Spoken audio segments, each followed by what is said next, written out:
15 minutes ya masano 15 minutes ya masano ya vrai 15 minutes ya masano bareportage ya show bacommentaire ya moto baanalyse ya kafu ya ndenge na ndenge na bavrai pro ya vrai bavrai journaliste professionnel bakopesa bino basango ya masano ya vrai ya ndenge na ndenge d'ailleurs basango ya masano ya ndembo foot basket volley handball topé rugby tennis de table ping-pong l'homme tennis tous les jours ya vrai masano ya makofi bibotu to mokato lokola libanda ya vrai boxe karaté judo taekwondo shokando shosho jujutsu pokwa elamu na bino nyonso balandi ya 15 minutes ya masano ya mokolo mwa lelo jeudi 18 octobre 2018 naza na plaisir na kopresente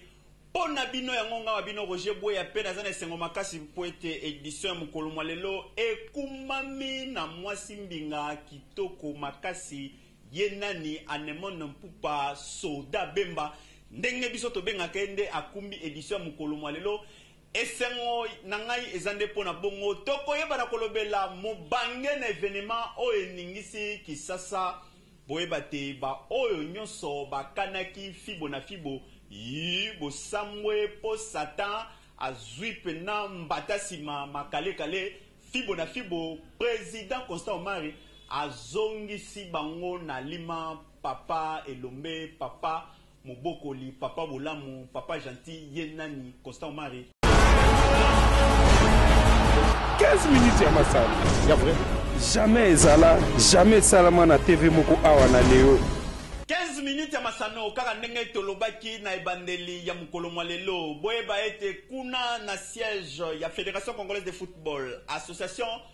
président Constant Omari Selemani TH l'homme moderne akataki misala na nyonso na voyage mpona koyeba na kolobela oyo ebandaki kokotisa pokoso na football congolais ezalaki nde likambo oyo ya FC Renaissance fibo na fibo orange ndenge bango moko bamibengaka jamais sans vous équipe ba supporter boyebi ete mikolo miyoti koleka président mukuna évêque alobaki ete esengela démissionner bamususu balobaki te oko démissionner bongo te bamususu pe balobi ete tomoni lettre ya démission te seke ozali kobuka lokuta nyonso wana ebaki na kokotisa pena pokoso boyebi lisolo oyo banda koleka entre ye na président Antoine Musanganya pe président Tingi Kasi lelo l'homme moderne papa social ye aebaki na kosangisa bango papa bolamu boboto ye moko amibengi alinga catholique po ete kuna ezalaka nde boboto bondeko yango nde ayebaki na kosala mokolo mwa lelo bolanda ndenge ye moko apeselaki na oyo etalaki masolo oyo basolaki po ete bomoko ezonga na kati ya fibo na fibo bolanda président Constant Omari Selemani ndenge asengaki na ba supporter pe na ba président fondateur ya club oyo ya bana mboka fibo na fibo bandeko na biso ba supporter ya Renaissance bipai binso epai bozali botindaki ba message ebele batindelinga ba message WhatsApp batindelinga ba message mususu babengi ngai ebele ba mususu bayaki ti devant fédération awa bandeko ya grande commission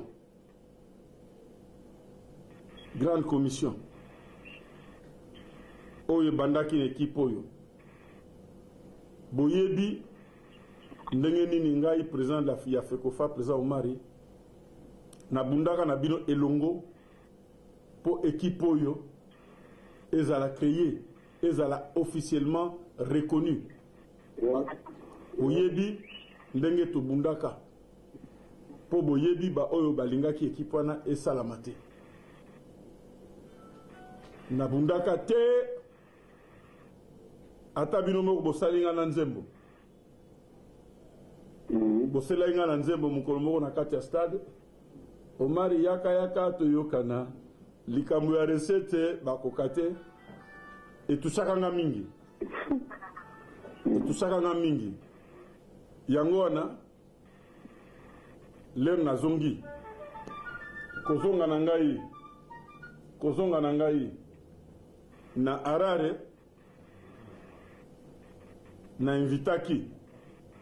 bakonzi na bino nyonso évêque Mukuna aza na loboko na ngai ya mwasi, Butantingi aza na loboko na ngai ya mibali, Mbuta Musangani aza na Lubumbashi na Goma aza kolanda, toza na conférence tosololi nalingi koloba mingi te, tosololi bandeko nyonso bandimi ke équipe ezonga ndenge ezalaki, ndenge bakelaki yango na ba grande commission à supporter ndenge busalaka yango. Unité ezonga na équipe oyo bazonga ndenge na yebi que mutuna sima azaka na bato bayaka na songi na lingi songi wana esila à partir ya aujourd'hui totika ba déclaration na presse bango nyonso bayokani bomoko ezongi na renaissance. Renaissance c'est koko kufate. Renaissance c'est koko kufate. Ce qui renaissance c'est kufi wana loba peut-être biso to sitolongo pe na fekofa to sitokelaki. Yango na to bundi to yokani na bango nyonso na kopesa moko na motoko liloba a confirmé makamungai président Omari na lobi awa que renaissance ezongi ndenge ezalaki liboso. Fekofa est disponible, c'est-à-dire pour accompagner Bango dans le processus de kozonga ndenge zalaki liboso, secrétaire général ya Fekofa na pesie Meko a accompagné Bango bazonga na processus ba texte biloko nyonso tout de sorte que tolingi lisusu mobulu na équipe wana te. Renaissance ezonga ndenge zalaki. Grande commission ndenge bozalaka liboso mutu na mutu akitsa motema alembisa motema azongela ndenge azalaki liboso bokokutana bokosala réunion munene mais solution ici emonani na mitu ya bakonzi na bino oyo bolingaka oyo bazali koede bino oyo bozali kosala équipe ndenge ezalaki soki mpe bondimi yango nyonso na maboko ya nkolo nzambe. Kaka ndenge bouti kolanda bongo ezalaki nde président Constant Omari Selemani l'homme moderne sikoyo bolanda ndenge bango moko ba fondateur ya FC Renaissance fibo na fibo yena ni tope bango banani ezalaki bongo évêque Pascal Mukuna pe yemoko président Roger Tingi na président Antoine Musanganya ye azaki na mboka Kisangani ayebaki pe na koloba po kuna ezalaki masolo o mundele déjà ça développa téléphone ezalaki wana bango nyonso balobaki bolanda ndenge nini elekaki bana nyonso ya Renaissance du Congo boti kolanda président na biso Constant Omari na oya uti koloba na banze en tant que mokonzi ya fédération a observé ndenge makambo ezali kokende lelo awa tozali se retrouver na bureau na ye na président Singi président Musangani azali absent na Goma mais azali kolanda biso en direct to parcourir vie ya équipe point moko à l'ordre du jour bomoko bondeko ya Renaissance nde eloko ezali lelo ya bisika tu bokoki kozala ozala oza na poto ezala ozali na intérieur jana mutu na yo ke Renaissance bomoko ezongi ekoumela en face de moi nazali na président Tingi oui soki tobimi awa tokomela moko ensemble na sandwich c'est-à-dire que likambo ya que bazoyokana ete oublier ça tozolinga bana fibo ndenge bomesana bakolongola mutu kifibo te na stade ensemble tozala ndenge tozalaka biganya-ganya na banza que ekozala l'honneur non seulement ya biso moko mais ya président aussi ya fédération où il y a l'État qui a son temps tout contre l'équipe a comment qui recolle un contre tous à cela qu'on a déclaration donc tout tcheye mai na makolote local à s'investir biso tous allés pour limiter et tout va la ningai et si comme vous allez bobeta maboko que l'unité à Renaissance et zongi c'est sans hypocrisie et c'est sans arrière-pensée. Merci mingi bandeko na biso ya Renaissance Bouti Kolanda président Kosan Omari grâce ya ye avant d'ici biso misatu ngai avec Mukuna na musanganya to sololi manso oyo ezala na kati ya mitema ebimi oyo basoupçon tozala nango tolobani bavérité ebimi mais tosengi kaka unité ezonga na équipe na biso ndenge esalamaki ndenge ekozala tolingi susu division te kosala équipe one tosali Renaissance boyebi epai touti ezalaka pasi yango na kosenga bino oyo nyonso bakendeki na batendance mosusu o président ya sectionnaire ezala ya Ngalema ezala ya Ngiringiri ezala ya Makala bato ya njili bobenganga chaque fois Kimba Nseke boyebaka ke tozongi ensemble tokosala susu effort toyamba bino nyonso toloba oyo boza nango na mitema boponaki biso to dirige équipe tozala bomoko mabe na biso tobomba na kati équipe ekende liboso na sukisi wana bana Renaissance na sepeli na ndenge mokonzi na biso ya bale ya Congo président Costa Omari asangisi biso lisusu wana nde ezalaki cheval de bataille nanga boyebi ndenge nazalaki na Kinshasa nasalaki 3 mois po toluka kimia na kati ya équipe me esimbaki mpenza te me nzambe atungi président azwi initiative ya kovandisa biso yango oyo tosololi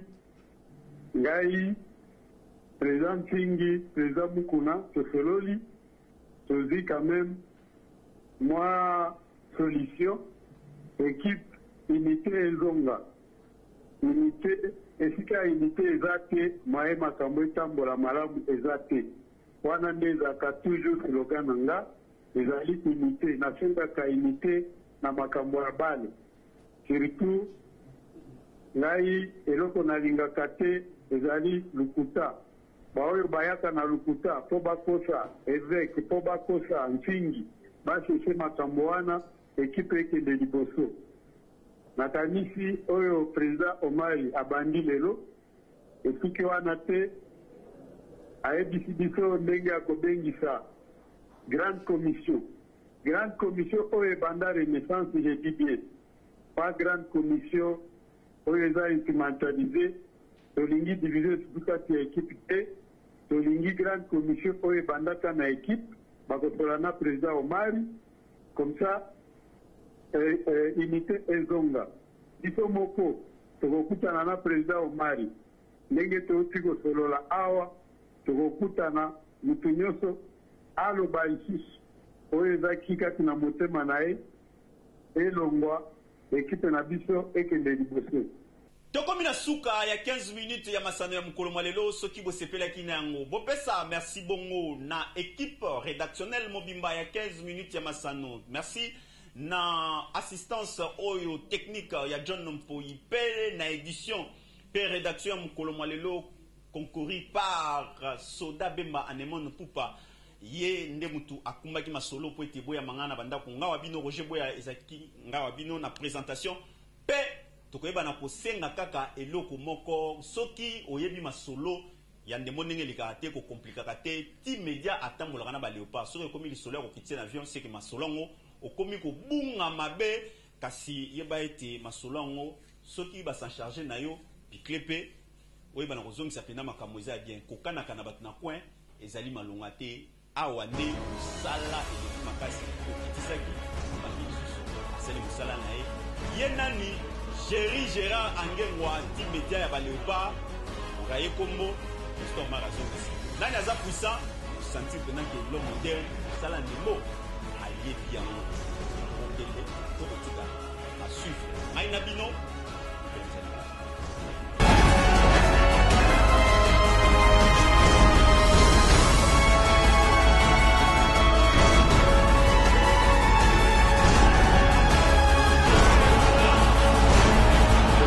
15 minutes ya masala. Jamais ezala, jamais salama na TV moko awa na leo.